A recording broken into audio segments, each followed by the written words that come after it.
Hello, welcome to the Metaphysical Journey. My name is Michael. I'm happy that you're here. This is a pick a card reading. So, what I'd like for you to do is choose card number one, number two, or number three. All of these cards are going to come from the same decks. This evening, I am pulling from, I'm going to do something a little weird, I guess, but we're going to start with the conversation card. And that is normally a card for conversation with other people, but for this reading, this is a conversation with yourself to get to know yourself just a little bit better because you know what? You're a very interesting person. And then I'll be pulling a tarot card from Practical Tarot by Lisa Kessler. And then we'll finish up with a gentle reminder card. So each one of you, whether it's one, two, or three, or all of them, you're going to get one from each of these. So card number one, card number two, or card number three. Group number one, your conversation card is what is your all-time favorite movie?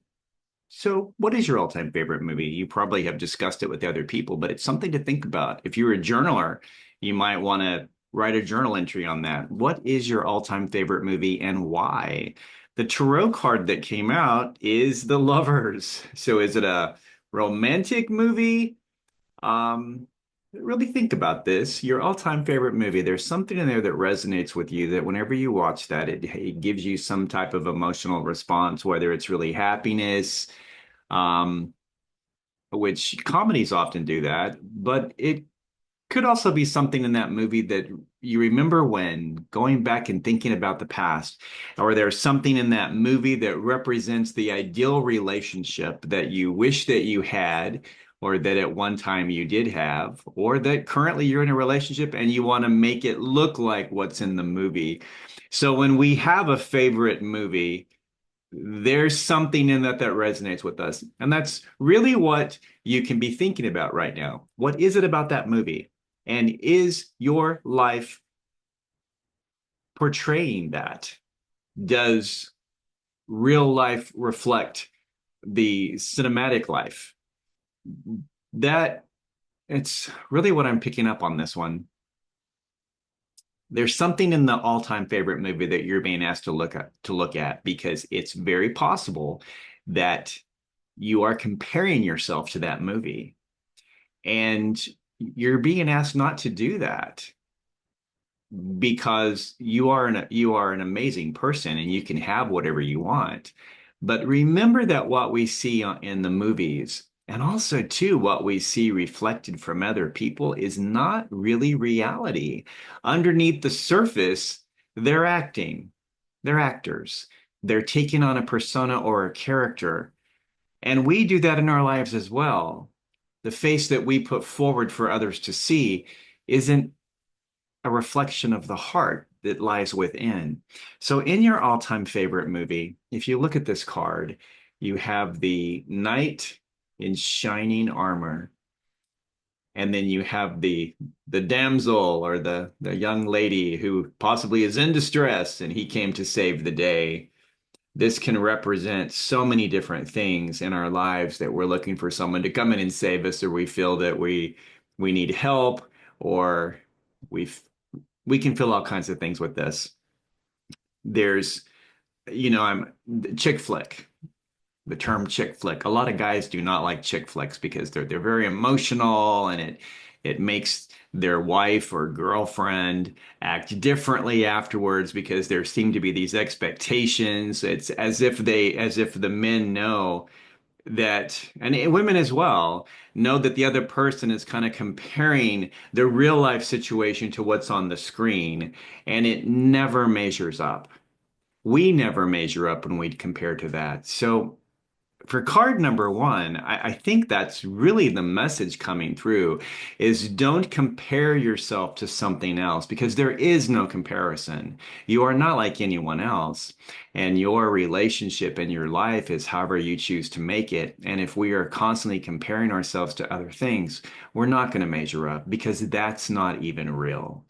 It's a portrayal. The gentle reminder for you is let stillness lead you. So this is definitely a message of kind of right now, maybe give this a little bit of a pause, just a little bit, and perhaps the knight in shining armor is you, the relationship that you right now need to have with yourself. So, your all-time favorite movie, what is it that you like about this? And then look at your own life. What is it in your life that that reflects, or what is it in your life that that does not reflect? And take some time in stillness and really think about that, because you may be trying to measure up to something that's not even real. So, really use this moment to get to know yourself better and to form that beautiful, loving relationship first with yourself, because then it makes it easier to have that or share that with someone else. Anyway, that's card number one.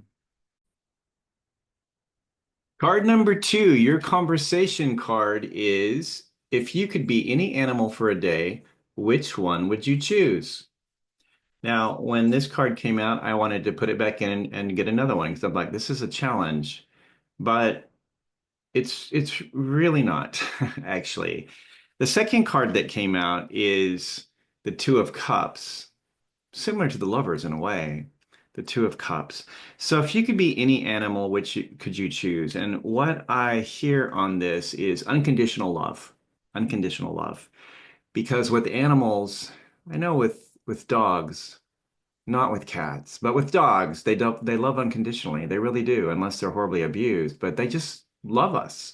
Our animals love us. Our cats, it can be hit and miss. They have their motives behind who they love and why.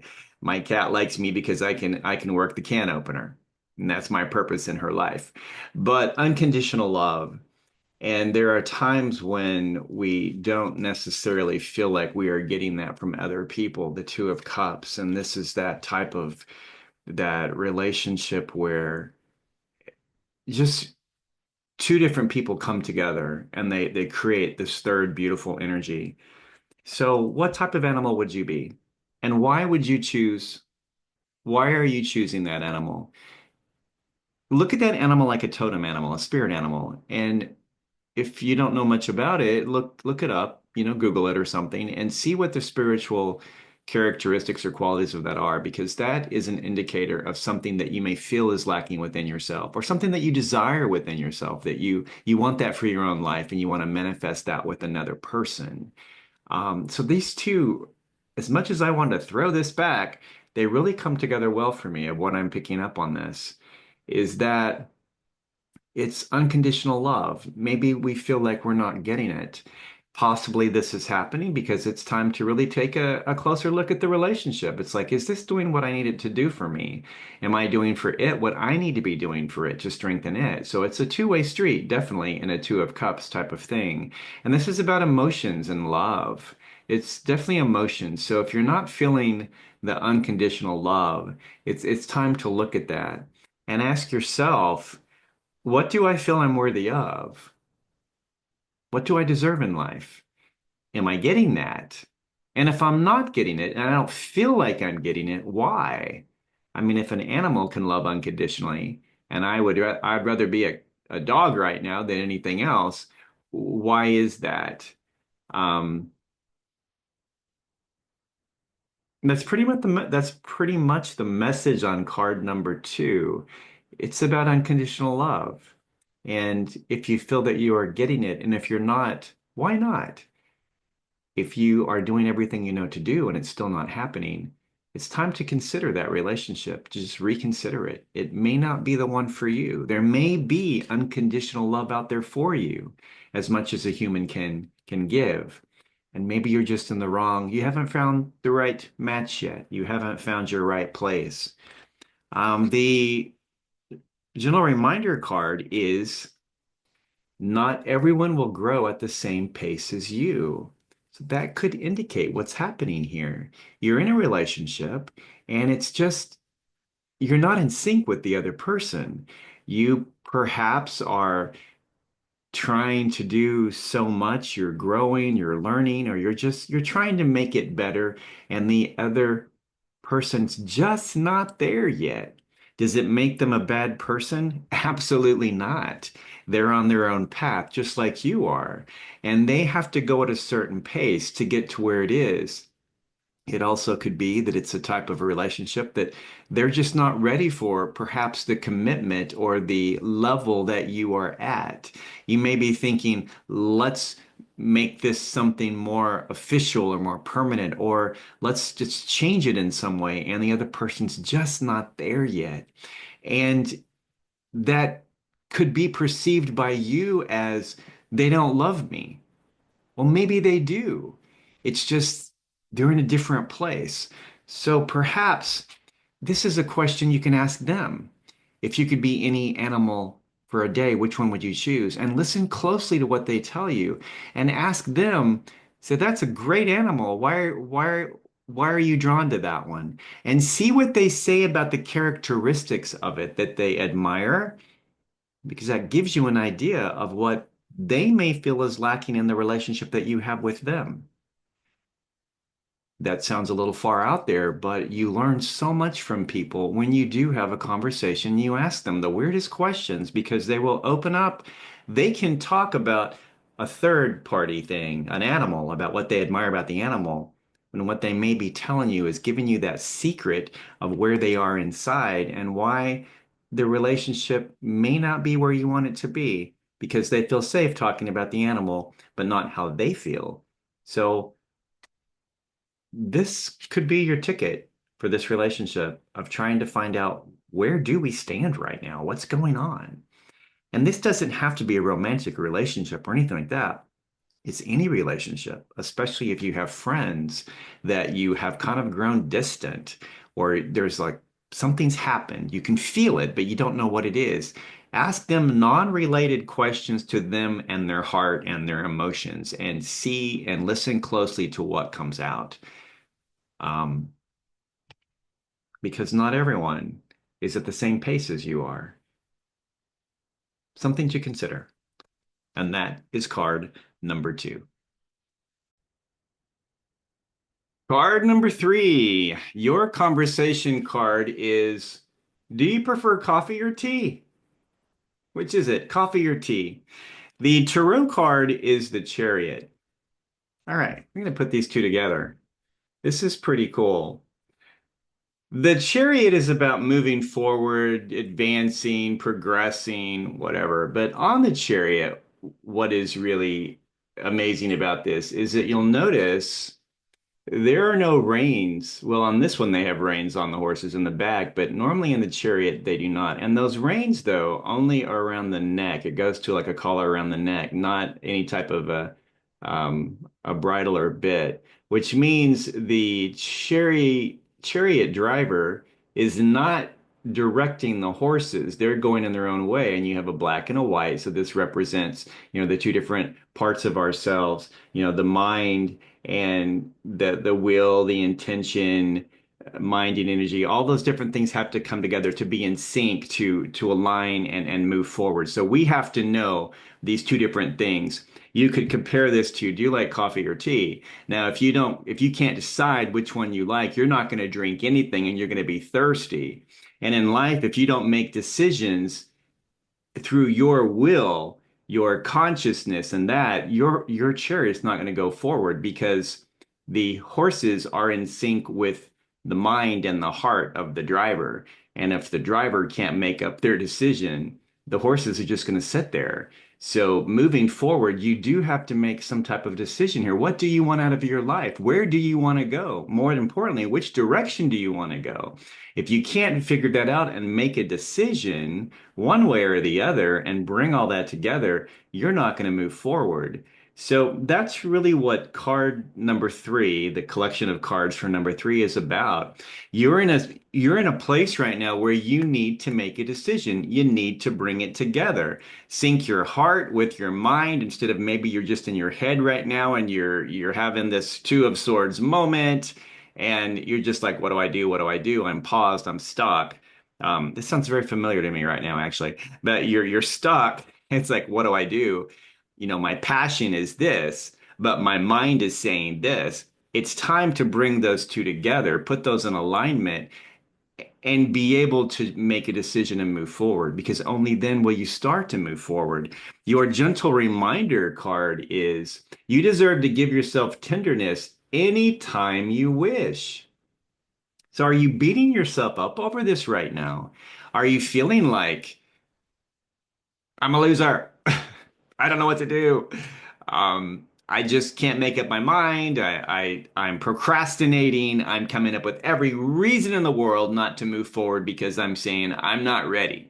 I need to do this or that or buy this or buy that. And this long list of things is like every year I go to Home Depot and all the plants come out and these people are just buying hundreds of dollars worth of plants. I'm thinking, wow, I should get those. Those will look great in my yard. And I'll even go so far as to start putting some in my shopping cart. And then I realize I don't have a landscape plan. No, I'm not ready for this. I need to figure out exactly where I'm going to plant them. And I put them back. I don't buy them. And this has been going on for years now. Do I have a landscape management plan? No. Do I plan on getting one at some point in my next life, apparently? So it's as simple as coffee or tea. That's a simple choice. But this represents everything we do in life. We have to make a decision. Do I want to move forward or do I want to stay here? Do I want to start something new or do I just want to put it off for a while longer until I figure out for sure what I want to do? If we continue to do that, we're never going to make any progress. We're not going to move. And the other side, your spiritual team, they're there ready. They're like the birds flying around the chariot. They're there to assist you and be with you and guide you and help you. But you just have to make a decision of some sort. It doesn't matter if it's even the wrong decision. There are no wrong decisions. Either way, whatever you do, it's going to direct you somewhere. And the other side can work with that. There are no surprises to the divine. They can create an alternative path just like that. No problem. They've thought of everything and they've planned everything. So if you're sitting here thinking, I'm gonna choose between this or that, well, they have that figured out, plus all the different variables all around you. So they are prepared. They just need you to decide what you want them to help you with. Is it coffee or is it tea? Which is it? Or maybe go for a soft drink or something. It's all good. They just want to help serve you in some way, but you have to let them know what you want. Put your order out there to the universe. It's like the universe is a server standing by the table with a notepad and pen saying, "What would you like?" And if you're sitting there having, well, I don't know, my gosh, the menu, there's so many things on the menu. I don't know what I want. And they'll say, well, we'll give you a few more minutes. And then they come back and you're like, I still don't know what I want. And if you do that quite a few times, it's not going to go well. You know how that turns out. So just make a decision, anything, and see what happens. And that's card number 3. Well, thank you everyone for choosing a card. I hope that you got something to think about, to get to know yourself a little bit better. Ask that conversation card to yourself and just perhaps journal about it or give it some thought. These are actually all really good things. There's nothing bad. There's nothing to go into shadow work over. This is very surface type stuff, but it's just things to help you maybe find some clarity of what you want out of life and to realize how amazing you really are because you are. Thank you for following me on the metaphysical journey, and I hope you have a really great day. Bye.